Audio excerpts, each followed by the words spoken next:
Je voudrais dire à quelqu'un, les ténèbres dans ta vie n'est pas forcément l'œuvre de Satan. Il y a des ténèbres que Dieu envoie. C'est pour que le processus de la récréation s'accroisse. Satan et ses démons. Même toute sa cavalerie. Ajoutez même tous les sorciers de votre famille. Ils ont ton témoignage. Ils savent que tu es un enfant de Dieu. Ils savent que tu es sauvé par grâce. Ils savent que tu es né de nouveau. Ils savent que tu es racheté par le sang de l'agneau. Ils savent que tu n'es pas n'importe qui. Ils savent que celui qui vit en toi est plus fort que eux. Jésus t'a rempli de son esprit. Il t'a rempli du Saint-Esprit. Il a mis en toi les 9 dons de l'esprit. Il a mis en toi les 9 fruits de l'esprit. Dieu ne t'a pas laissé n'importe comment. Aux yeux de Dieu, la gloire qu'il y a sur toi est plus grande que celle qui était sur Adam.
Et quand il vient siéger, il ne peut pas repartir sans régler le problème qu'il trouve.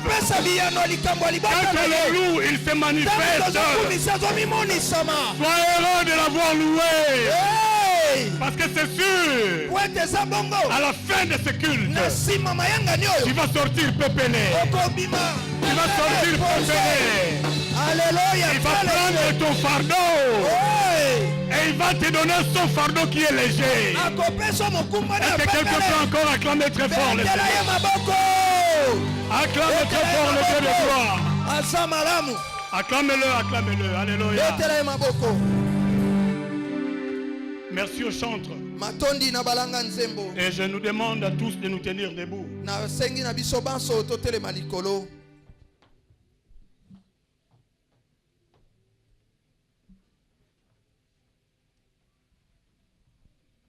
Tiens-toi debout, prends ta Bible avec toi.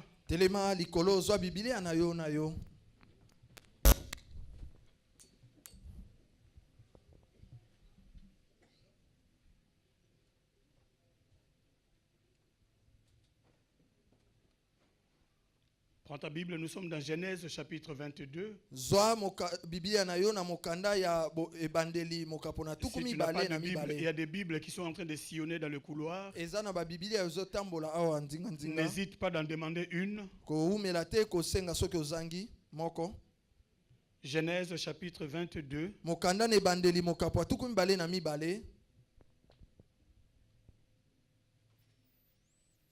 Nous lirons à partir du verset 9.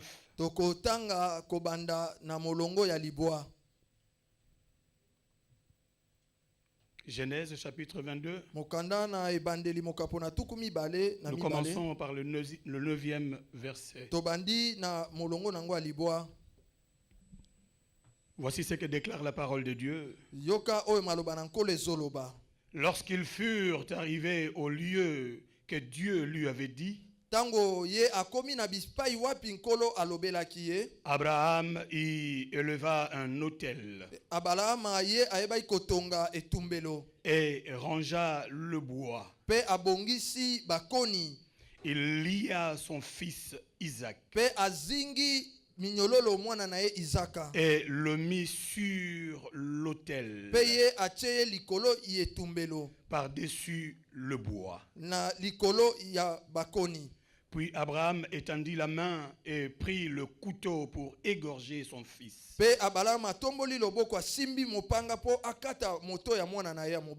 Verset 11. Alors l'ange de l'Éternel l'appela des cieux et dit, Abraham, Abraham. Et il répondit, me voici.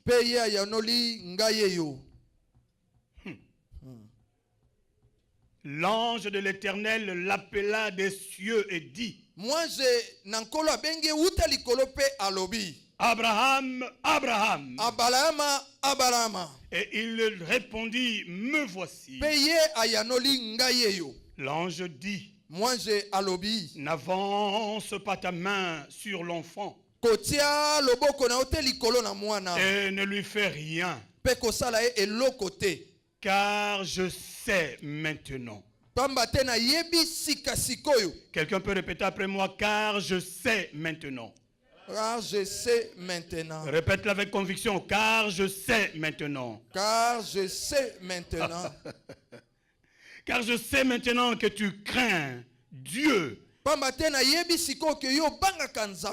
et que tu ne m'as pas refusé ton fils, ton unique.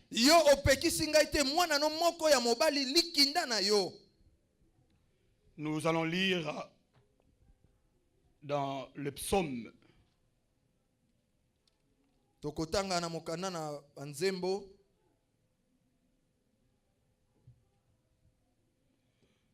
Le psaume 119.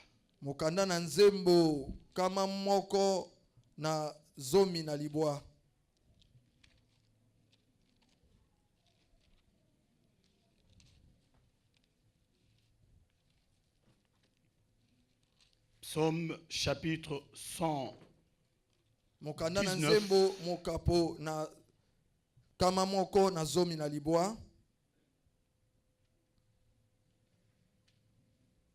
Non, qu'est-ce que je dis? Le psaume chapitre 19, pas 119.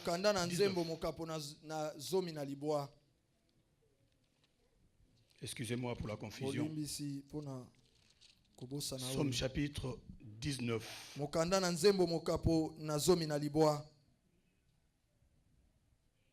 Le verset 8 et 9.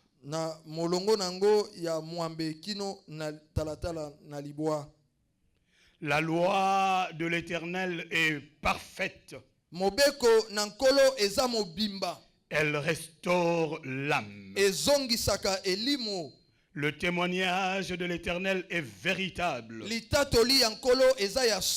Il rend sage l'ignorant. Les ordonnances de l'Éternel sont droites.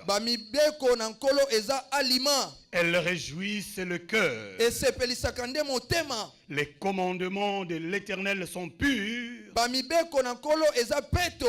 Ils éclairent les yeux. Engengisaka madinga. Asseyez-vous, je vous prie. Tovandi na bondeli bino. Quelqu'un peut poser sa Bible et acclamer très fort le Seigneur. Motakoy kocha Biblia na mo panzi pe beteli kolo maboko.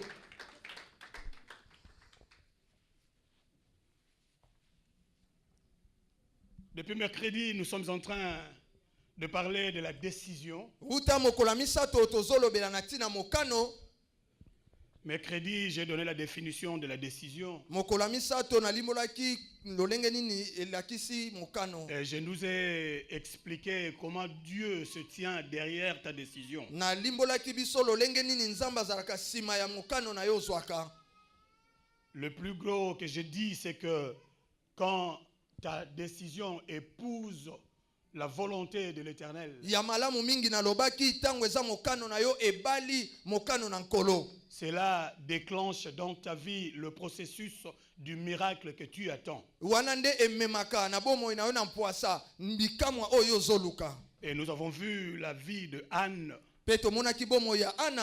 Alors que tout le monde savait qu'elle était stérile. Mais Dieu savait qu'elle n'était pas stérile. Dieu l'avait maintenue dans cet état, dans cette condition. Parce que Dieu avait un besoin. Et il fallait que la décision de Anne épouse le besoin de Dieu. Pour que sa stérilité s'arrête. Et nous avons vu que dès l'instant où elle a fait cette prière,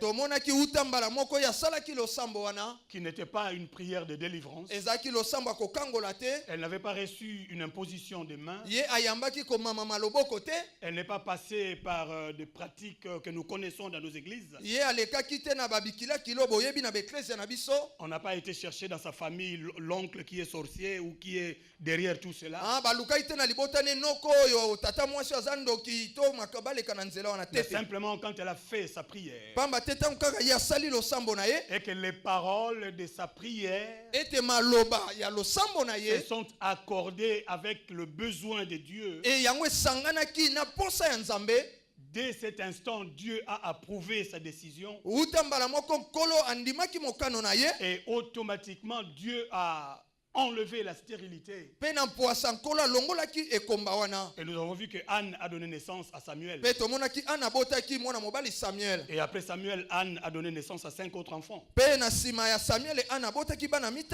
Je nous ai fait comprendre que Dieu attend une décision de ta part. Une décision qui va épouser ses pensées afin de t'accorder ce que ton cœur désire. Vendredi, j'ai parlé de la détermination. La détermination dans la décision. Je nous ai fait comprendre que la détermination est cette énergie qui te maintient à prendre la décision malgré les obstacles que toi-même tu peux constater ou énumérer.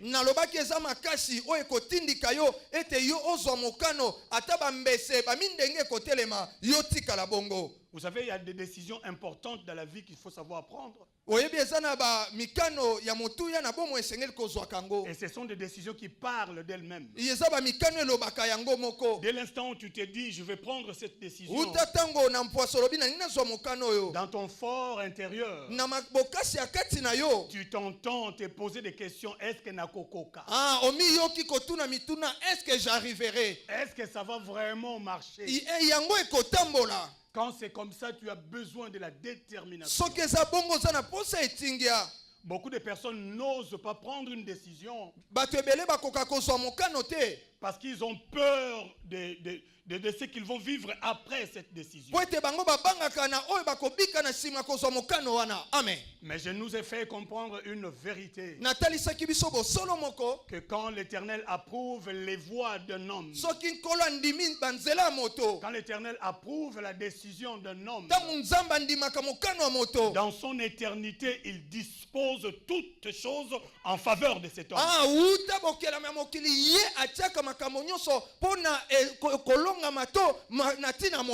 Il conjugue le surnaturel à ton avantage. N'oublions pas que Dieu est celui qui ordonne et la chose arrive. Dieu est celui qui dit et les anges exécutent. Si Dieu a été capable de te donner la vie éternelle, à combien plus forte raison Dieu ne te donnera pas le moyen de tenir dans cette décision. Le jour où Dieu a ordonné à son serviteur d'aller se cacher dans un rocher,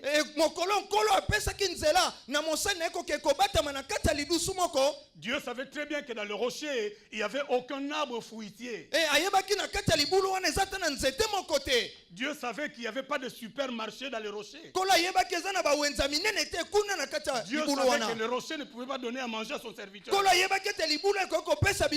cependant, il a ordonné à son serviteur d'aller se cacher dans le rocher. Puisqu'il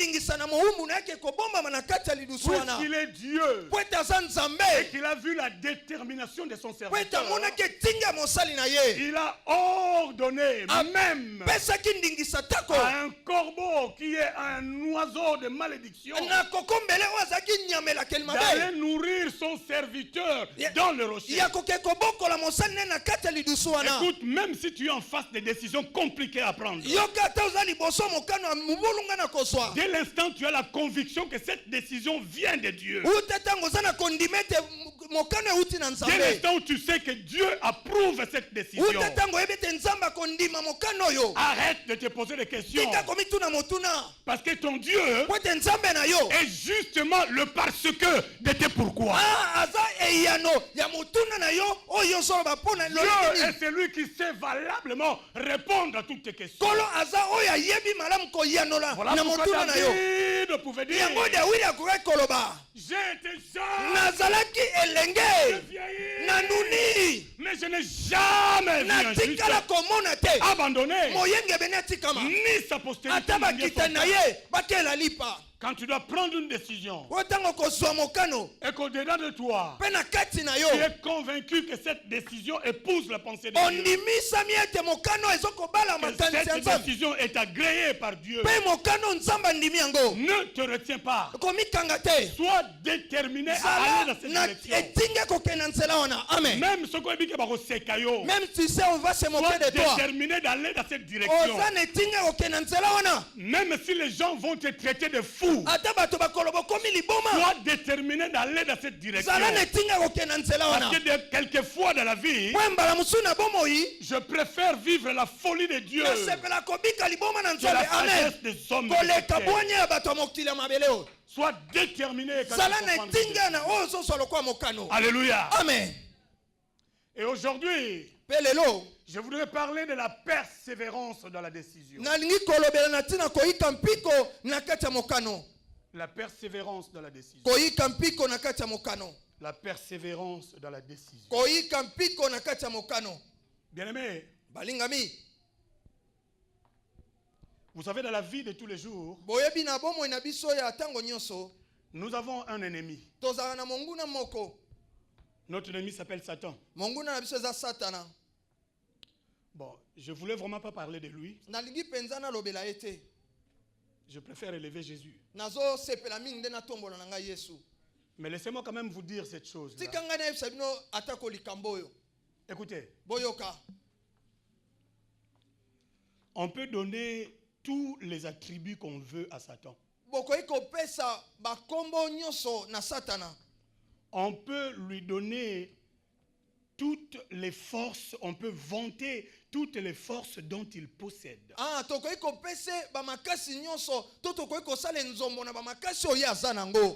Il y a des églises, quand tu vas, tu suis un message, tu verras que pendant 40 minutes, on te vante la force, la puissance et l'autorité de Satan.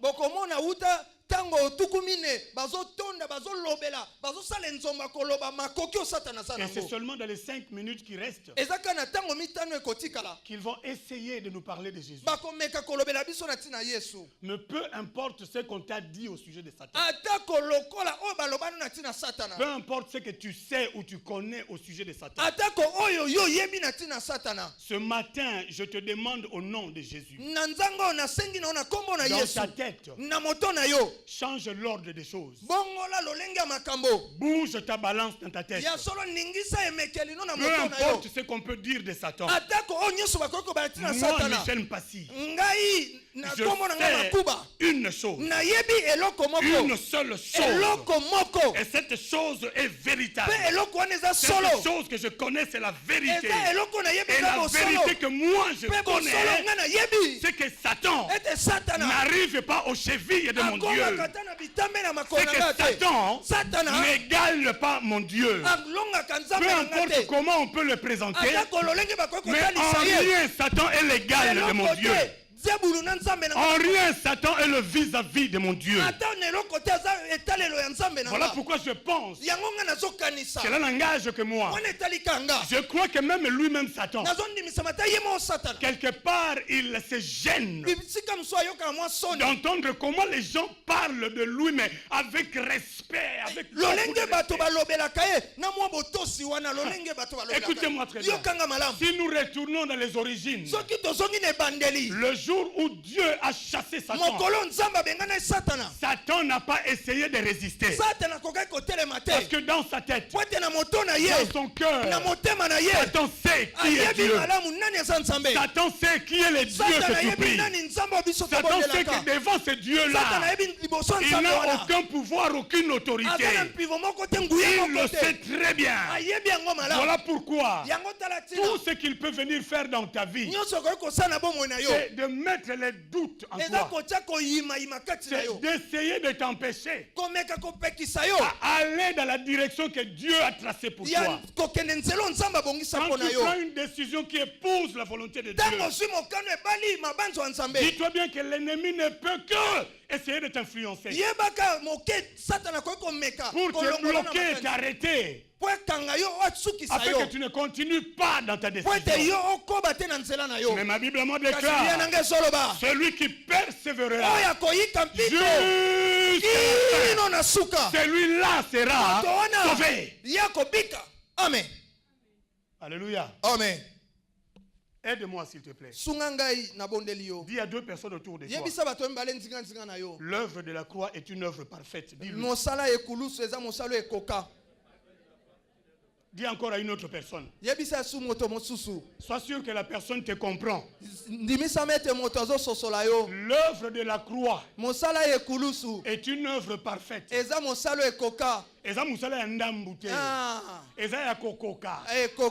Dieu n'a pas commencé un premier épisode et il est en train d'écrire deuxième épisode.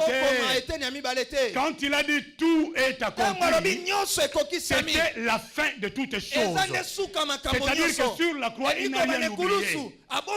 Il n'y a rien qui puisse t'arriver qui peut surprendre Dieu. Parce que sur la croix, il avait déjà trouvé la réponse à ce problème. Oh my God, j'aimerais que tu comprennes. Alléluia. Amen.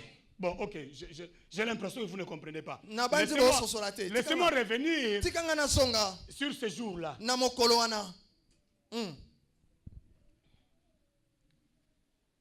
Matthieu,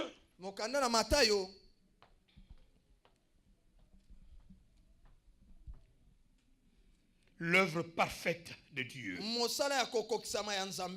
Je parle de l'œuvre parfaite de Dieu. Je parle de l'œuvre parfaite de Dieu. Matthieu chapitre 27, le verset 45. Est-ce que papa Thomas peut nous aider à la lecture? J'aime comment il lit, lui. Il lit bien. Quand je l'entends lire, Il me rappelle mon monsieur. Nous on appelait ça monsieur. Mon monsieur de la première primaire. Et le monsieur de la première primaire, nous on l'appelait monsieur Mambeta. Il tapait tellement qu'on l'a surnommé monsieur Mambeta. Cet homme, je ne pourrai jamais l'oublier de ma vie. Il était bourré d'autorité. Et quand je vois Papa Thomas, il me rappelle cet homme. Il était grand comme Papa Thomas. Et souvent il s'habillait en pantalon noir et chemise blanche, avec une cravate noire et des chaussures noires. Seulement les chaussettes étaient blanches, mais lui il a des chaussettes noires. Tu as trouvé Papa Thomas? Prêtez-lui une Bible s'il vous plaît. Matthieu chapitre 27. Matayo mokapo na tukumi bale na sambo na molongo nango ya tukumi ne na mitano. Aide-nous papa, aide-nous. Je te prête mon micro. J'ai lu au nom de Jésus dans les livres de Matthieu, chapitre 25, 27, verset 45, oui. Depuis la 6e heure jusqu'à la 9e, il eut des ténèbres sur toute la ville. C'est bon? Oui. Amen. Amen. On peut bénir le Seigneur à la clamation. Cet extrait vient de la crucifixion. C'est l'instant où notre Seigneur Jésus est allé et monté sur la croix du Calvaire. Il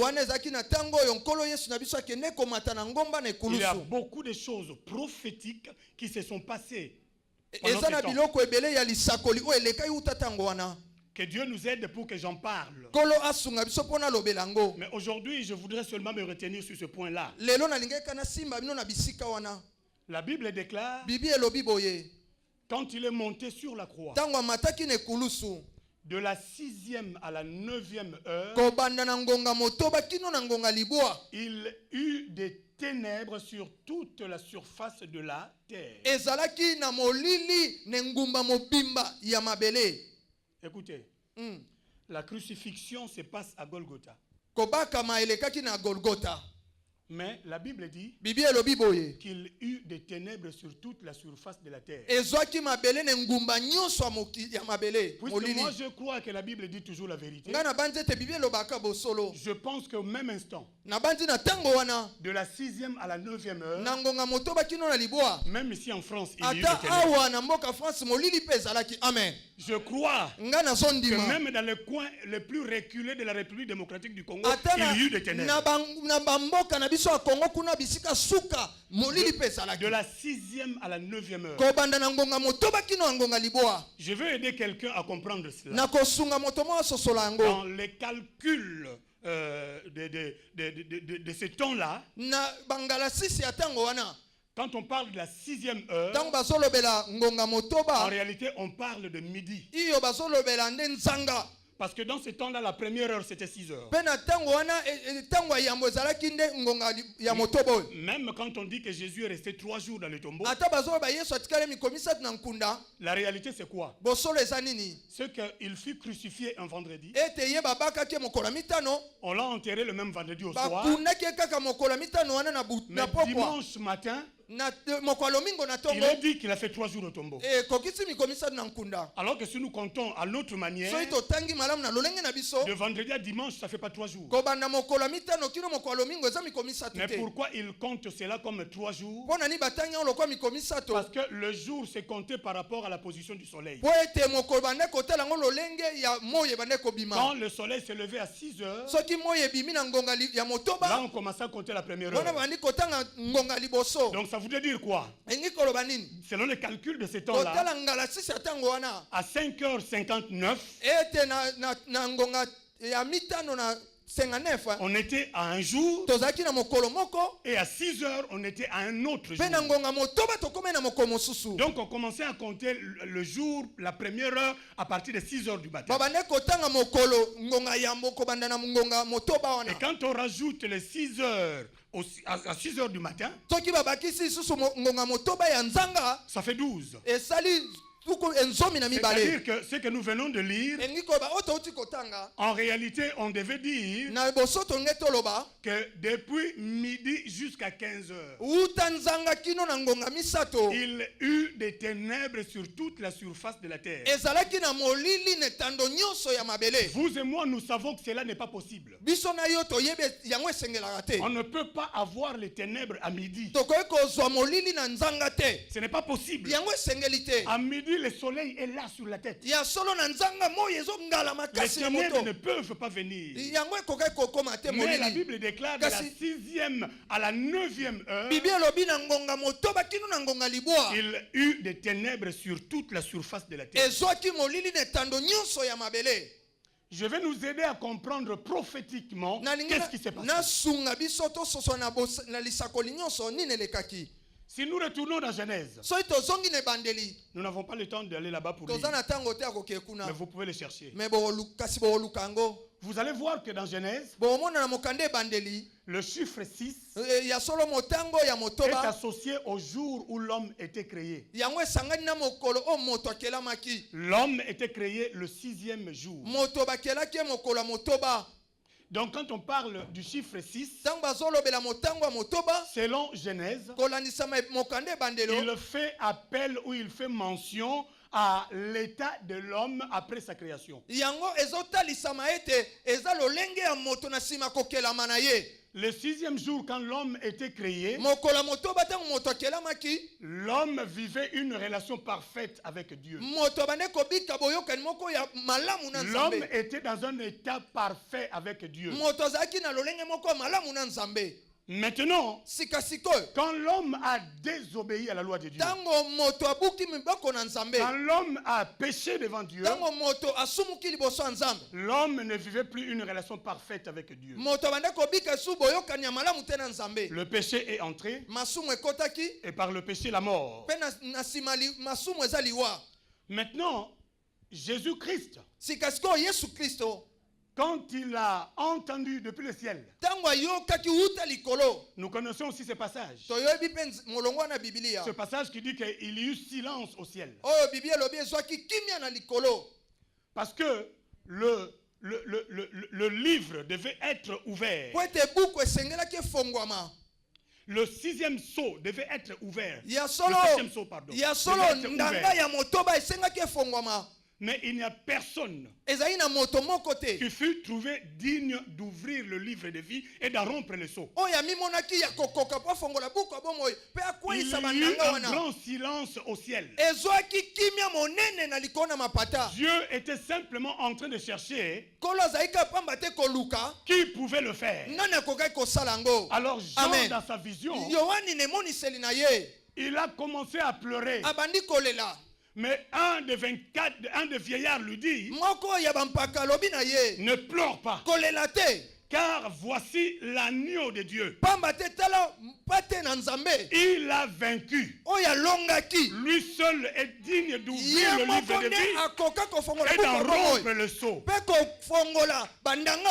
Depuis cet instant-là, Jésus a reçu le mandat de venir vers l'homme pour sauver l'homme de son péché et ramener l'homme à son état initial, c'est-à-dire au 6.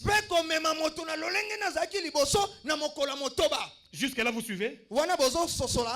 L'état initial de l'homme, le parfait état selon Dieu, c'est l'état de l'homme au 6e jour. Or, quand Jésus vient pour mourir à la croix, l'homme avait quitté son état du 6e jour et il a commencé à vivre loin de Dieu. Maintenant, quand Christ est monté sur la croix du Calvaire, il y avait quelque chose qui devait s'opérer. Il y avait justement le processus de la récréation qui devait être enclenchée. Je dis, il y a le processus de la récréation qui devait être enclenché. Dieu avait créé l'homme parfait, mais Satan avait déréglé l'homme. Donc il fallait que Christ vienne pour recréer l'homme. Alors à la création, quand nous lisons dans la Bible de la Genèse, qu'est-ce que nous voyons à Genèse? Genèse chapitre 1er, il nous dit ceci. Dieu, au commencement, Dieu créa les cieux et la terre. La Bible déclare la terre était informe et vide. Et il y avait des ténèbres sur toute la surface de la terre.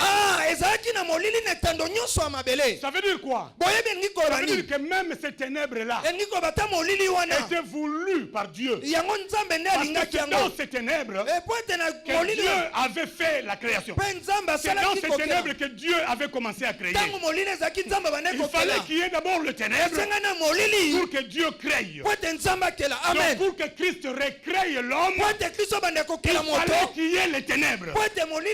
Voilà pourquoi à la 6e heure, l'univers devait se mettre en accord avec Christ. Le ciel devait être d'accord avec Christ. Le Père devait être d'accord avec Christ. Les anges devaient être d'accord. Les 4 êtres vivants devaient être d'accord. Les 24 vieillards devaient être d'accord.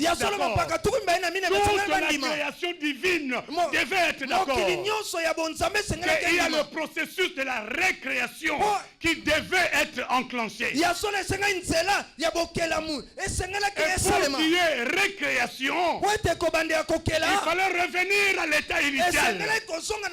Oh, l'état initial, c'est le 6. Donc, à partir de la 6e heure, il y a eu des ténèbres sur toute la surface de la terre. Je veux dire à quelqu'un, les ténèbres dans ta vie ne sont pas forcément l'œuvre de Satan. Il y a des ténèbres que Dieu envoie. C'est pour que le processus de la récréation s'accroisse. Oh, quelqu'un ne comprend pas de quoi je parle. Des fois, les ténèbres, quand ils arrivent, c'est Dieu lui-même qui est derrière. Parce qu'il veut recréer en toi. Il veut déposer quelque chose de lui. Il peut faire venir les ténèbres. Pourquoi il peut se le permettre? Parce que mon Dieu, et justement c'est Dieu qui s'est brillé dans les ténèbres. Les ténèbres n'empêchent pas Dieu d'exister. Les ténèbres n'empêchent pas Dieu de travailler. Au contraire, pour qu'il y ait récréation, Dieu, il fallait qu'il commence par les ténèbres. Voilà pourquoi ce jour-là, la Bible à moi déclare qu'il y eut des ténèbres sur toute la surface de la terre. De quelle heure? À partir de la 6e heure. À partir de quelle heure? À partir de la 6e heure. Et ma Bible me déclare de la 6e à la 9e heure. De la 6e à la 9e heure. Pourquoi pas de la 6e à la 10e? Pourquoi pas de la 6e à la 8e? Mais seulement de la 6e à la 9e heure. Why? Hey! Yes. Dieu s'est souvenu. Jésus s'est rappelé. L'homme créé parfait de la 6e heure, du 6e jour, n'a pas su résister aux tentations de l'ennemi. Malgré qu'il était parfait. Mais l'homme créé le 6e jour, il n'a pas tenu devant Satan. Il est tombé. Alors, comme Dieu a décidé de recréer, il fallait qu'il commence justement par cette qualité-là, l'homme parfait du 6e jour. Mais Dieu savait que l'homme du 6e jour avait péché. Et Dieu ne voulait pas que l'homme qui doit être recréé pêche encore, tombe encore.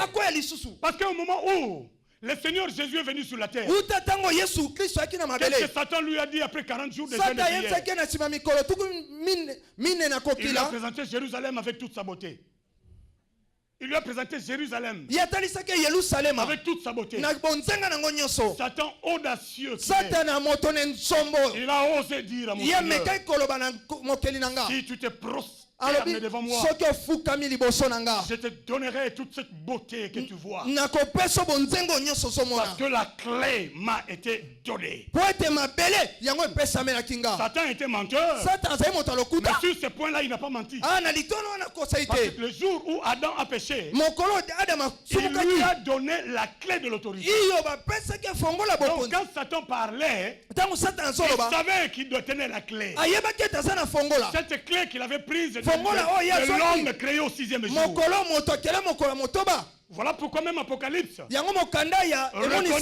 que la marque de Satan, pour ceux qui lui appartiennent, ne sera pas un autre chiffre, mais ça sera simplement le 6 placé 3 fois. Ça sera 6. 666. Pourquoi? Parce que Satan se glorifie de l'homme du 6e jour qu'il a vaincu. C'est glorifie de l'homme du 6e jour qu'il a gagné. Mais quand mon Jésus est venu mourir à la croix, quand mon Seigneur est venu mourir à la croix, il m'a ramené à l'état initial du 6. Mais il n'a pas voulu que je reste le 6. Il a amené ses ténèbres jusqu'au 9. Je te parle de l'homme recréé à l'image de Dieu. Satan a pris l'homme du 6e jour. Il lui a rempli de son Saint-Esprit. L'homme du 6e jour, il a été commencé à la 6e heure. Et l'œuvre de la récréation est allée jusqu'à la 9e heure. Quand nous parlons de 9 de la Bible, il y a 9 dons du Saint-Esprit. Il y a 9 fruits du Saint-Esprit. Le 9 est le chiffre de l'accomplissement. Le 9 est le chiffre de la totalité. Le 9 est le chiffre de la naissance. Voilà pourquoi le bébé ne sort du ventre qu'après 9 mois. Ton Seigneur a imposé les ténèbres sur la surface de la terre. De la 6e à la 9e heure. Qu'est-ce que cela veut dire? Dieu, par ce processus, a recréé le 2e homme. Il a recréé la 2e maison. Or, la Bible déclare que la gloire de la seconde maison sera plus grande que celle de la première maison. Si tu ne le savais pas, je te prends une chose. Tu as plus de puissance que Satan. Tu as plus de puissance que Adam. Tu as plus de puissance que Ève. Là où Adam est tombé, Dieu n'attend pas que tu tombes. Pourquoi? Parce que Dieu t'a recréé, mais à ta récréation, il a rajouté quelque chose qui n'existait pas avec Adam. Adam n'était pas rempli du Saint-Esprit. Adam n'avait pas les dons spirituels. Les gens ne connaissaient pas les 9 fruits de l'esprit. Mais toi, Dieu t'a sauvé. Le jour où tu as ouvert ton cœur et que tu as reçu Jésus comme ton Seigneur et ton Sauveur, Jésus t'a rempli de son esprit. Il t'a rempli du Saint-Esprit. Il a mis en toi les 9 dons de l'esprit. Il a mis en toi les 9 fruits de l'esprit. Dieu ne t'a pas laissé n'importe comment. Aux yeux de Dieu, la gloire qu'il y a sur toi est plus grande que celle qui était sur Adam. Oh my God! Est-ce que quelqu'un comprend de quoi je suis en train de parler? Voilà pourquoi, quand je parle de la persévérance, n'hésite pas de persévérer. Parce que tu as toutes les qualités qu'il faut pour persévérer. Dieu t'a suffisamment équipé. Regarde une personne, dis-lui, je suis équipé. Non, dis-le mieux. Dieu m'a équipé pour que je persévère dans les épreuves.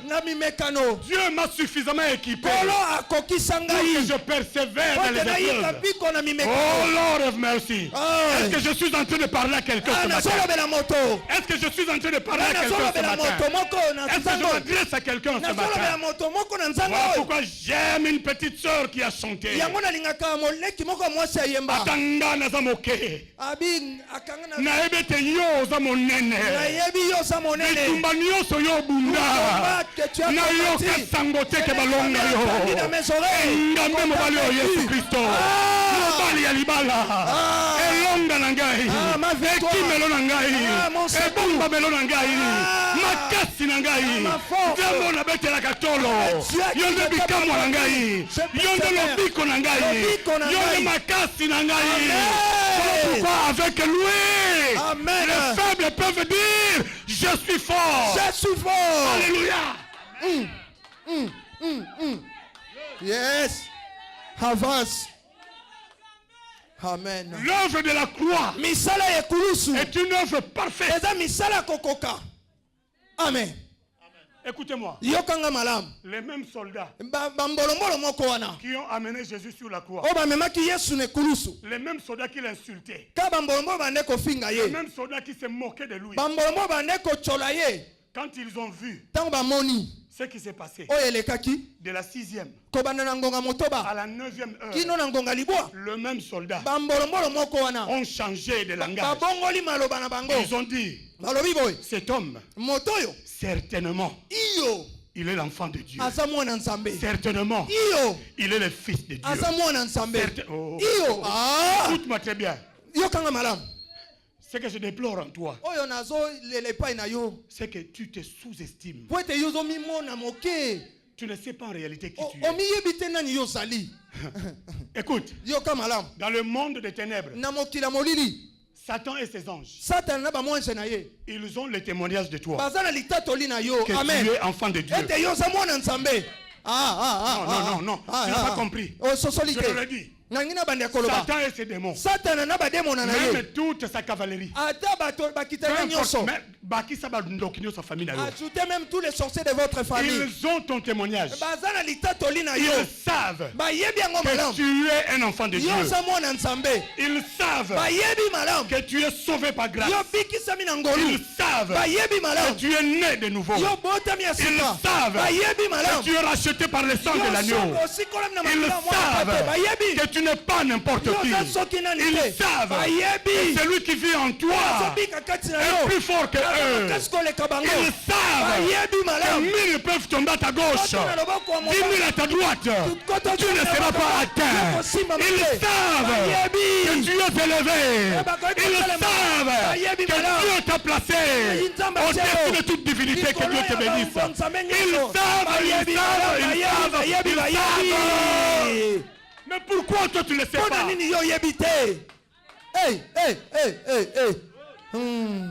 Tes ennemis le savent, mais toi tu ne le sais pas.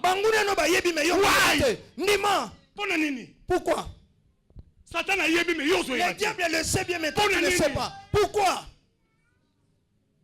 Moindre mikakatano, tu laisses tomber. Ah, tu ne te connais pas. Ah, tu ne sais pas. Oh. Dieu m'a sauvé. Par grâce. Et en retour, j'ai pris la décision de servir mon Dieu. Parce qu'il m'a sauvé. Maintenant, mais dans ce service-là, je rencontre des gens qui ne me comprennent pas. Je rencontre des gens qui se moquent de moi. Je rencontre des gens qui ne m'aiment pas. Et moi aussi, comme un naïf, j'abandonne cela. Je laisse, je ne veux pas servir. Je te dis que tu n'as rien compris. Dieu te regarde. Il bouge la tête, il secoue la tête, il dit moi non à comprendre la tête. Moi non à yéber l'eau qu'on a sa tête. Il ne comprend pas l'œuvre de la gloire. C'est une œuvre parfaite. Bakofinga nga ipona Yesu. Bakotonga nga pona Yesu. Bakoyinanga pona Yesu. Mais jamais ne kozonga sima. Parce que l'œuvre qu'il a accomplie à la croix, personne d'autre ne peut le faire dans la vie. Laissez-moi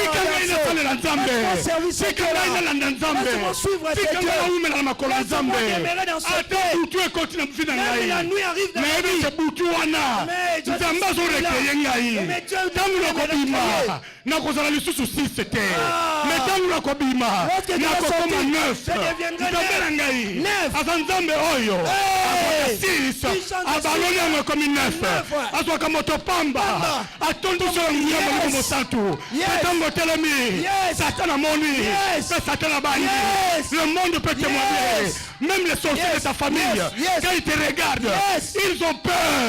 Mais ils s'étonnent que toi-même tu as peur.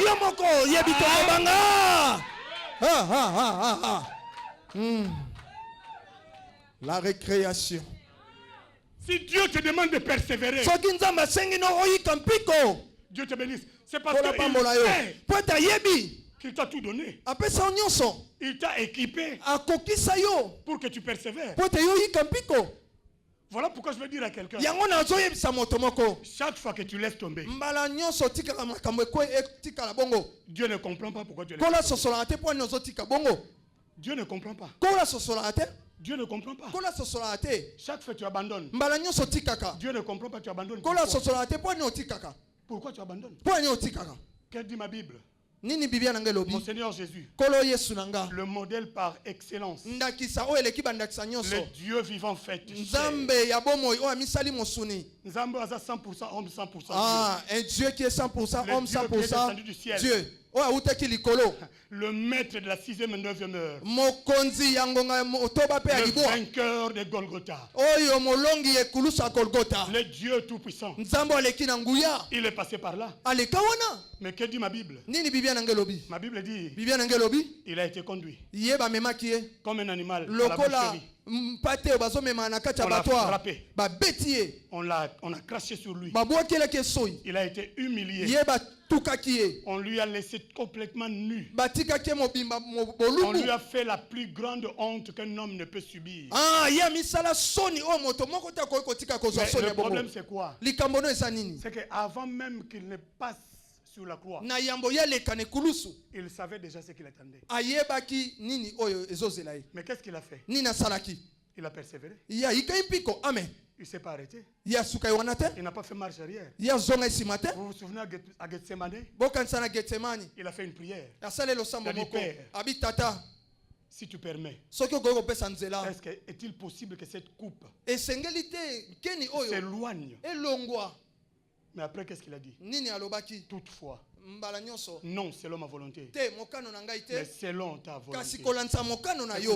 Persévère dans la volonté du Seigneur. Amen. Persévère dans la volonté du Seigneur. La finalité c'est quoi? C'est que ma Bible déclare, puisqu'il est allé jusqu'à la croix, puisqu'il a vaincu, puisqu'il est allé dans les séjours de mort, puisqu'il a vaincu, puisqu'il est ressuscité le 3e jour, ma Bible déclare, c'est pourquoi Dieu le Père lui a donné un nom qui est au-dessus de tous les noms. Écoute-moi très bien. L'élévation que tu cherches ne viendra pas sur un tapis. Mais l'élévation vient après la persévérance dans les épreuves. Tu dois d'abord rencontrer les épreuves. Tu dois persévérer dans les épreuves. C'est alors que tu connaîtras les nations. Oh my God. Dans mes épreuves, si je sais que Christ est en moi, je n'aurai peur de rien. Je vais persévérer. Même si c'est difficile, je vais persévérer. Même si c'est compliqué, je vais persévérer. Même si on me flagelle, je vais persévérer. Même si on me critique, je vais persévérer. Même si tout le monde se retire de moi, je vais persévérer. Même si les gens me calculent plus, je vais persévérer. Parce que dans la persévérance, c'est un choix spirituel que je fais. Le choix de m'attacher à Dieu et de me détacher des hommes. Pourquoi?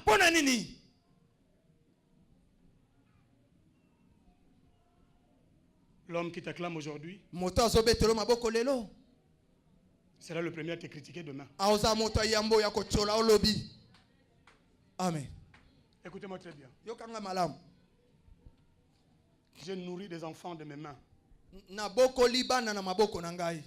J'ai hébergé des enfants dans ma maison gratuitement. Des enfants à qui j'ai appris le béaba de la foi chrétienne. Les enfants que j'ai pris de la cigarette, de l'alcool, d'une vie d'enganda accentuée.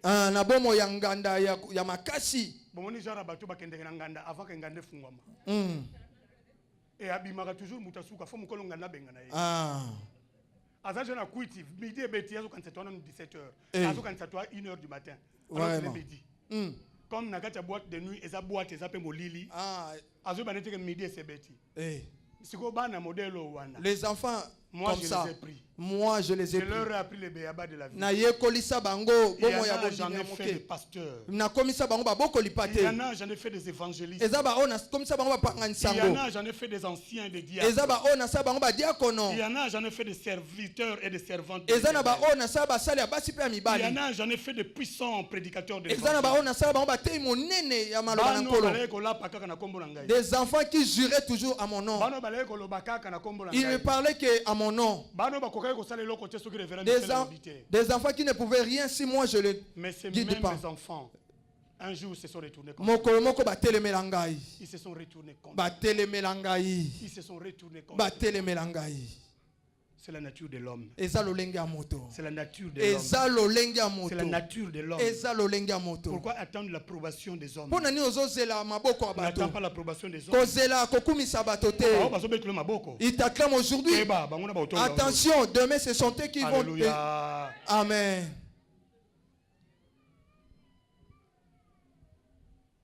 La persévérance. La persévérance. La persévérance.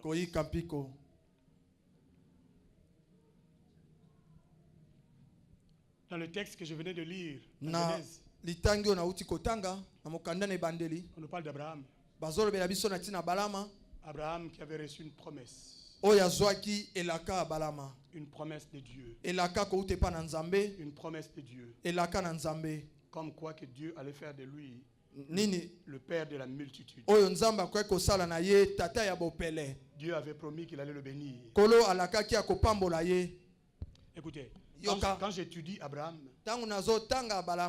je me pose beaucoup de questions. C'est pourquoi je dis toujours, quand je serai au ciel, mon appartement au ciel sera entre l'appartement de David et l'appartement d'Abraham. J'aurai tellement de questions à lui poser. Bon, Dieu, je ne lui poserai pas de questions, il est Dieu. Mais voyez-vous, Abraham n'a jamais connu une vie de souffrance. Abraham est d'une famille aisée. Une famille très riche. Ils avaient des serviteurs. Mais un jour, Dieu lui apparaît. Il dit, écoute Abraham, Quitte ta famille. Longwa na libota na yo. Quitte ta patrie, quitte ta maison. Longwa ne kolo na yo, longwa na ndako na yo. Va vers une destination que je te montre. Kende na nzela o nga na kolakisa yo. Je ferai de toi na kosala na yo un homme riche. Moto abozwi. Je ferai de toi na kosala na yo le père de la multitude. Tata ya bopele. Je ferai de toi na kosala yo une source de bénédiction. Liziba ya lipambo lipo na bato ebele. Alléluia. Amen. Abraham qui obéit à cette parole, qui abandonne toute la richesse familiale, qui abandonne le confort du toit paternel, qui sort, qui commence à marcher avec Dieu. Mais dans sa marche avec Dieu, il rencontre un problème, une situation. C'était quoi le problème? C'est que sa femme n'arrivait pas à concevoir. Nzambe. Dieu. Tu m'as dit des sortures. Tu feras de moi une multitude de nations. J'obéis, je suis sorti. Mais tu as commencé avec moi. Alléluia. Amen. Or, la stérilité n'était qu'une espèce de ténèbres que Dieu a imposé dans la vie d'Abraham. Parce que Dieu savait ce que c'était. Et la finalité, c'est quoi? C'est qu'au final, Sarah a fini par avoir un enfant. C'est celle qu'on appelait stérile. Abraham qui était avancé en âge. Sarah qui était ménopausée. Et comme j'ai dit tout à l'heure, il n'y a rien qui soit impossible à notre Dieu. Dieu lui a donné un enfant dans cette condition. Quelle est ta condition qui empêchera Dieu de faire? Amen. Et ce même Abraham, Dieu lui dit, ok, je vais voir si tu m'aimes. Prends ton fils. C'est lui que tu aimes, Isaac. Va vers une montagne que je te montre. Et tu vas me l'offrir.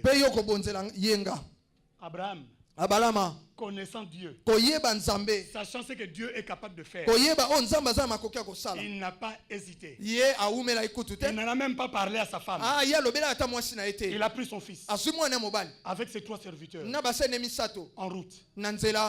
Laissez-moi vous dire que ce voyage a duré 3 jours. C'est-à-dire Abraham a eu tout le temps de se poser des questions. Est-ce que c'est Dieu qui me demande cet enfant? Est-ce que c'est vraiment Dieu? C'est Dieu. Le voyage a duré 3 jours. Il s'est posé des questions comme toi tu te poses. Est-ce que vraiment ce que je vis, ça vient de Dieu. Peut-être ce sont mes pensées. Mais qu'est-ce qu'il a fait? Il a persévéré. Il a persévéré. Il a persévéré. Contre toutes choses, il a persévéré. Arrivé à la montagne. Maintenant, le problème, c'était plus lui. Maintenant, les épreuves ont commencé à venir par son fils. Isaac qui dit, papa, on va offrir. Là, je vois le bois. Là, je vois le feu. Mais où est l'agneau pour l'offrande?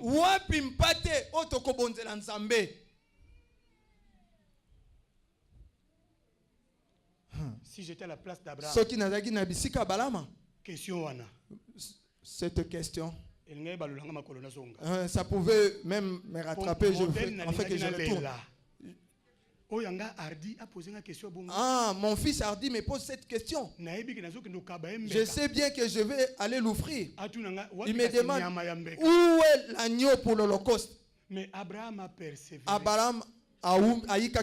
Même sa réponse était prophétique. À la montagne, Dieu se pourvoira. Non, il n'a pas dit Dieu pourvoira. Non, Dieu se pourvoira. Quand tu persévères dans les épreuves, ton Dieu se pourvoit lui-même pour toi. Non, vous ne comprenez pas. Quand tu persévères dans les épreuves, ton Dieu lui-même se pourvoit. C'est-à-dire ton Dieu devient la réponse à ton besoin. Ton Dieu se substitue lui-même à ton besoin. Bon, je ne sais pas s'il y a des gens qui comprennent. Comme aime dire ma mère héritière. Comme si vous n'arrivez pas.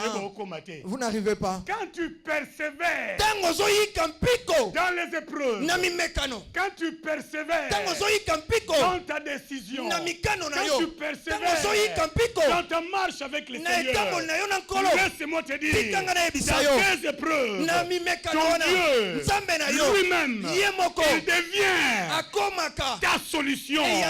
Ton Dieu lui-même se pourvoit à ton besoin. Qu'est-ce qui t'agace? Quel est le besoin que tu sens qui n'a pas de réponse? C'est que je veux te dire. Persévère. Persévère encore. Persévère encore. Dans ta persévérance, Dieu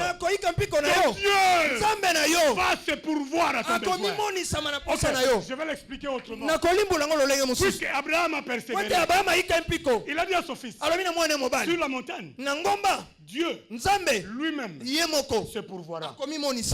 Observez qu'est-ce qui se passe. Il arrive au bas de la montagne. Il dit à ses serviteurs, vous, attendez ici. Vous, attendez ici.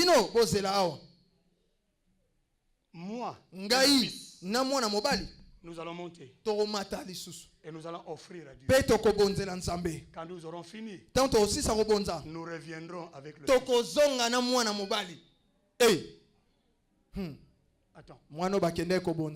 Abraham sait. Comme il est en train de monter là-bas sur la montagne, il faut qu'il puisse offrir Isaac. Mais comment il peut dire Mais comment il peut dire que nous reviendrons? Écoute-moi très bien. Dans la persévérance, Dieu lui-même te donne la force que tu ne comprends pas. Dieu te donne des solutions que tu ne comprends pas. Dieu se pourvoit à lui-même. Maintenant, puisque Abraham a persévéré, qu'est-ce qui s'est passé? Abraham est ici. D'un côté de la montagne. Il prend Isaac. Isaac est chargé de feu. Abraham commence à monter. Avec Isaac. Abraham persévère. Il monte avec Isaac. Quand Abraham regarde autour de lui, il n'y a que lui et Isaac. Mais ce que Abraham ne voit pas, c'est que la persévérance est en train de créer des miracles. Un miracle que lui ne voit pas. Puisque le miracle se passe de l'autre côté de la montagne. Abraham ne voit pas. Lui monte avec Isaac. Or de l'autre côté de la montagne, Dieu essaie de monter avec le bélier. Abraham monte avec Isaac. De l'autre côté, Dieu monte avec le bélier. Laisse-moi te dire une chose. Vous savez, le bélier n'est pas un animal de montagne. Moi, je suis né au village. Je sais de quoi je vous parle. Le bélier n'est pas un animal de montagne. Il ne monte jamais sur la montagne. Mais comment ça s'est fait? Abraham qui arrive sur la montagne, qui prépare l'autel, qui prépare le bois, qui prend son fils, qui lit son fils, qui lève son couteau pour tuer Seulement à ce moment-là. Pas avant. C'est seulement à ce moment-là qu'il entend la voix de l'ange l'interpeller. N'abandonne pas avant de voir ton miracle. N'abandonne pas avant de voir ton miracle. Il y en a qui abandonnent avant même le miracle. Tu as tout fait, mais juste au moment où le miracle veut arriver. C'est là où tu abandonnes. Tu as besoin de la persévérance. Dès qu'Abraham a levé sa main, là il a entendu la voix qu'il a appelée 2 fois. Abraham.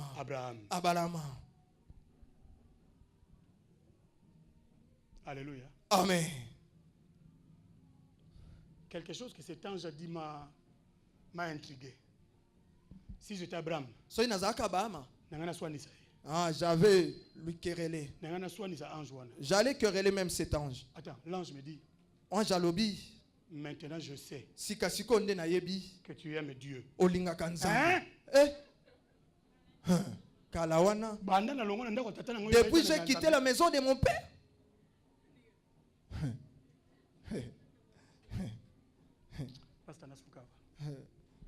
Que Dieu bénisse sa parole.